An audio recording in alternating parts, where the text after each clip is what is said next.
অনেক সময় দুর্ঘটনাবশত তালার ভিতরে চাবির অংশ ভেঙে থেকে যায়।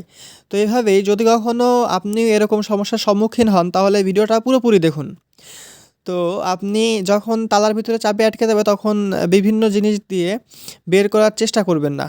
কারণ এতে করে উল্টা আরও ওর ভিতরে আটকে যাবে। তো এর জন্য প্রয়োজন হবে আপনার কিছু এই যে একটা সিরিঞ্জের মাথা যদি আপনি গরম করে নেন এতে কিন্তু প্লাস্টিক থাকে। তো এই প্লাস্টিকটা দিয়ে আপনি এটাকে ১ম এ গলিয়ে নিন।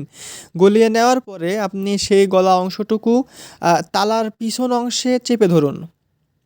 তো যখন তালার পিছন অংশ চেপে ধরবেন তো এখন কিন্তু এই প্লাস্টিকটা যখন ঠান্ডা হয়ে যাবে তখন কিন্তু জমে যাবে।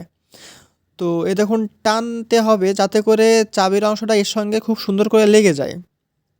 তো কিছুক্ষণ পর যখন শুকনা হয়ে যাবে তখন অনায়াসেই টান দিয়ে নিয়ে আসুন। দেখুন চাবি কত সুন্দর করে বের হয়ে আসছে। ভিডিওটি ভালো লাগলে অবশ্যই শেয়ার করুন।